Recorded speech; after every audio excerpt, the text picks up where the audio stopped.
नमस्ते, मी योगेश कुटे. Let's खबर बातमध्ये तुम्हा सर्वांचं पुन्हा एकदा स्वागत. आठवडाभराच्या खंडानंतर आज आपण पुन्हा भेटत आहोत आणि विषय आहे कुणाल कामरा याचा. कुणाल कामरा याला महाराष्ट्रात आल्यानंतर फटके खावेच लागणार आहेत. त्याला 2-3 रट्टे तरी बसणार एवढं मात्र नक्की झालेलं आहे. कारण कुणाल कामरा यानं कृत्य तसं केलेलं आहे. ज्या एकनाथ शिंदे यांच्याविषयी त्यानं गद्दार हा जो शब्द वापरलेला आहे, तो गद्दार शब्द शिवसैनिकांना, एकनाथ शिंदे यांच्या समर्थकांना पूर्णपणे खटकलेला आहे. आणि जरी आता कुणाल कामरा तमिळनाडूमध्ये असेल किंवा पुदेचेरीमध्ये असेल, म्हणजे तिथे तो शेती करतोय पुदेचेरीमध्ये, त्यामुळं एकनाथ शिंदे यांचे समर्थक जे आहे ते त्याला पुदेचेरीमध्ये जाऊन मुंबईमध्ये आणून त्याला फटके देऊ शकतात. आता कुणाल कामरा याच्या हे लक्षात कसं आलं नाही की आपण एखाद्या सत्ताधारी पक्षाच्या नेत्याच्या दाढीला हात का घातला. त्याला विरोधी पक्ष नव्हते का टीका करायला, आणि येऊन जाऊन सत्ताधारी पक्षांवरती, त्यातही शिवसेनेवरती टीका करायची, हे काय बरोबर आहे का? त्यामुळं ही पहिली चूक कुणाल कामरा याने केलेली आहे. आणि दुसरी चूक कुणाल कामरा याने केलेली आहे की या वादामध्ये त्यानं खुद्द उपमुख्यमंत्री अजित पवार यांना बोललेलं आहे. अजित पवार यांनी म्हणे हे विरोधी पक्षामध्ये असताना त्यांनी देखील एकनाथ शिंदे आणि त्यांच्या आमदारांचा गद्दार म्हणून उल्लेख केलेला होता, आणि तेच मी रिपीट केलेलं आहे असं समर्थन कुणाल कामरा करतो आहे. हे देखील कुणाल कामराला पटतं का? अजित पवार हे एक तर प्रॅक्टिकल राजकारणी आहेत. त्यांचं प्रॅक्टिकलपणाबद्दल खुद्द देवेंद्र फडणवीस यांनी वेळोवेळी कौतुक केलेलं आहे, आणि त्या अजित पवारांसारख्या नेत्याशी कुणाल कामरा हा आपली तुलना करतो, हे काही मला वाटतं कुणाल कामराची दुसरी गंभीरपणे चूक होऊ शकते. म्हणजे अजित पवार जर बोलले तर ते एकनाथ शिंदेना खटकत नाही. ते एकनाथ शिंदे आणि अजित पवार एका सरकारमध्ये आहेत, आणि एकनाथ शिंदे यांच्या नेतृत्वाखाली अजित पवार यांनी काम देखील केलेलं आहे, आणि आता देखील मित्र आहेत. त्या अजित पवारांचा दाखला कुणाल कामरा देतो. म्हणजे कुणाल कामराला राजकारण कशाशी खातात हे देखील कळत नाहीत कुणाल कामरा. त्यामुळे तू खरंच एकतर सत्ताधारी पक्षांवर टीका करायलाच नाही नको पाहिजे होती. कारण सत्ताधारी पक्ष हे जनतेच्या गळ्यातील ताईत असतात. या जनतेच्या सुखदुःखामध्ये ते समरस झालेले असतात, आणि एकनाथ शिंदे हे तर सर्वसामान्यांचे, त्यांच्या कार्यकर्त्यांचे दैवत समान आहेत. त्यांच्या दाढीला तू हात घालायचं काय कारण होतं? तुला नाना पटोले दिसले नाहीत का?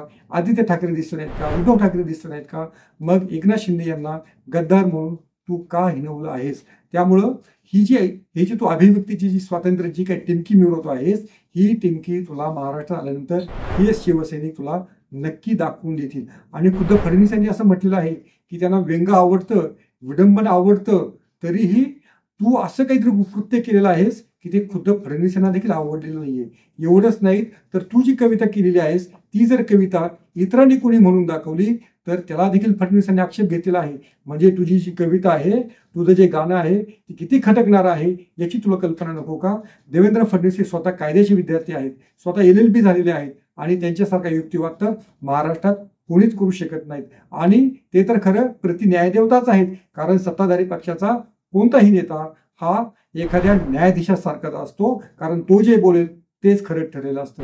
त्या सुषमा अंधारे यांनी तुझी जी कविता आहे त्यांनी ती परत रिपीट केली, परत सोशल मीडियामध्ये टाकली, आणि या फडणवीस यांनी हा तर सरळ विधिमंडळाचा, विधानसभेचा हक्कभंग असल्याचा दावा आज सभागृहामध्ये केलेला आहे. त्यामुळं तुझ्यामुळे सुषमा अंधारे देखील गोत्यात आलेल्या आहेत हे तुला कळायला नको होतं का? त्यामुळं तू जी ही चूक केलेली आहेस याचे फटके तुला नक्की सहन करावे लागतील.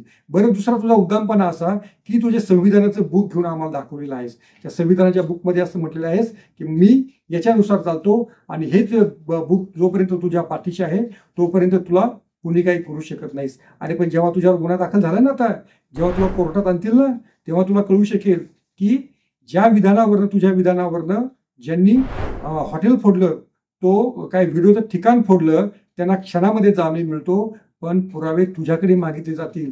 या कुणाल कामराला कोणी चिथावलं? या कुणाल कामराला सुपारी कोणी दिली? या कुणाल कामराचं बँकेचं ट्रान्झॅक्शन आम्हाला बघायचंय, म्हणून तुला आज ना उद्या 30 ते 40 दिवस पोलीस कोठडीमध्ये घालावे लागतील, एवढं मात्र नक्की. पण हेच न्यायाधीश किंवा हीच न्यायालय जेव्हा एखाद्या कार्यकर्त्याने हिंसा केली किंवा तोडफोड केली तर त्याला लगेच जामीन देतात. हे तुला माहित नव्हतं का? आणि कायदा तर असा आहे की ज्या संघटनेमुळं, ज्या कायद्यामुळं अशी नुकसान होतं किंवा तोडफोड होते ही सगळी नुकसान भरपाई त्या संघटनेकडनं वसूल करायची असते. पण ही सत्ताधारी पक्षाची संघटना आहे, त्यांच्याकडनं कशी काय नुकसान भरपाई होणार?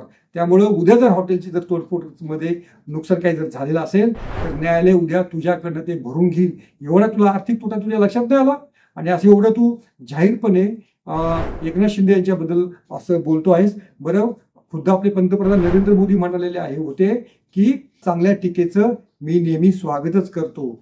हे जे विधान आहे हे विधान तू असं इतक्या सहजपणे घेतलं? चांगली टीका कोणती, वाईट टीका कोणती हे तुला कळायला नको होतं का? आणि म्हणे अभिव्यक्ती स्वातंत्र्य.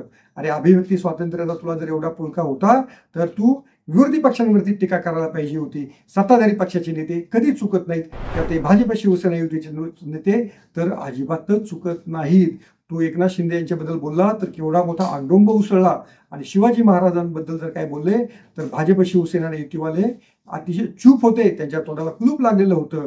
याच्यावर तरी तुला लक्षात द्यायला पाहिजे होतं की हे जे न्यायदेवतेचं रूप या सगळ्या सत्ताधारी पक्षांनी घेतलेला आहे, त्यामुळं त्यांचा तो सन्मान आणि आदर हा राखायलाच हवा होता.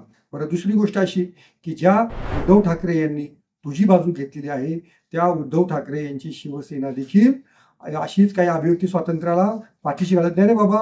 ही जे अभिव्यक्ती स्वातंत्र्य आहे हे जर ते सत्तेवर असते, तू जर त्यांच्यावर असं काही विडंबन केलं असतं, तुला देखील जेलची हवा खावी लागली असती.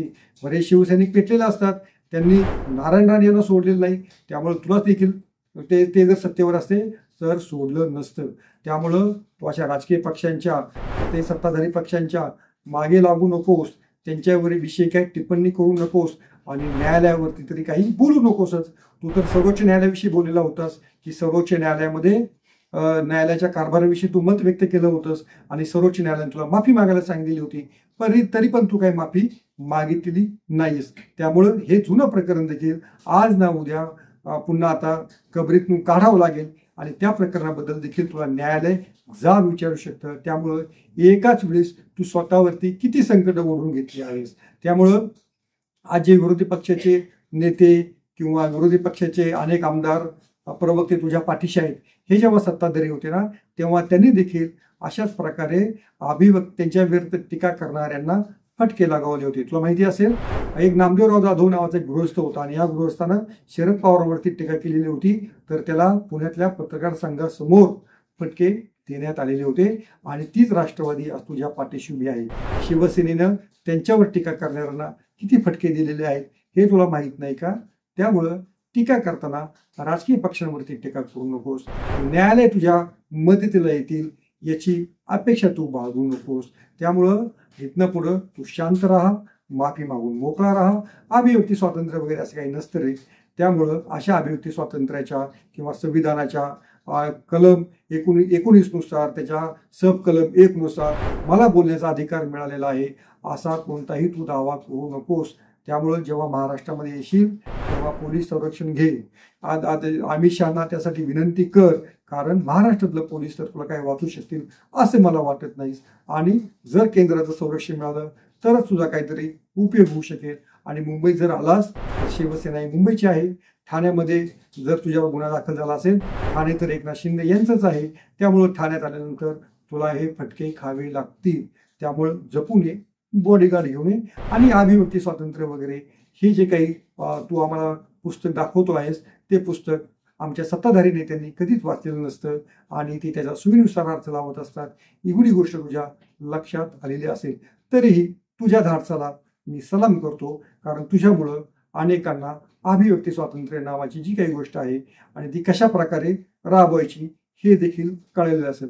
पण तुझ्या पोटी तुझी मला थोडीशी काळजी आहे, त्यामुळे हा व्हिडिओ केलेला आहे. तर तुला आज ना उद्या महाराष्ट्रात यावं लागेल, ठाण्यामध्ये यावं लागेल आणि त्याचे परिणाम तुला सहन करावे लागतील. आणि हे जे संविधानाचं बुक आहे हे फक्त फोटोपुरतं तुला यापुढे दाखवावं लागेल. प्रत्यक्षात कायदा काय असतो, तो कसा वाकवला जातो आणि सत्ताधाऱ्यांच्याच फायद्याचा तो कसा ठरतो याची जाणीव तुला जसा हा खटला पुढे जाईल त्याची जाणीव तुला पूर्णपणे होऊनच जाईल. त्यामुळे मुंबई पोलिसांनी म्हणे तुला ऑफर दिलेली आहे की माफी मागून मोकळा हो, आणि तू तर असं म्हणतोयस जर न्यायालयानं सांगितलं तरच मी माफी मागेन. आता मला असं म्हणायचं आहे की न्यायालय तुझ्याबद्दल काय विचार करते हे तुला लवकरच कळेल. 30-40 दिवसांची आपली बॅग तयार ठेव. आज ना उद्या तुला पोलीस कोठडीची हवा खावी लागेल. की न्यायालय ही देखील अनेकदा सत्ताधाऱ्यांच्या दबावपुढे असतात असं म्हटलं जातं आणि हिंसाचार करणाऱ्यापेक्षा बोलणाऱ्याला जास्त शिक्षा होती हे देखील आपण अनेक प्रकरणामध्ये पाहिलेलं आहे. तेव्हा पुदुचेरीमध्ये असशील तर पोलीस संरक्षण घेऊन ये आणि 2-3 महिने तुरुंगामध्ये राहण्याची तयारी करून ठेव, एवढाच माझा तुला सल्ला आहे. थँक्यू.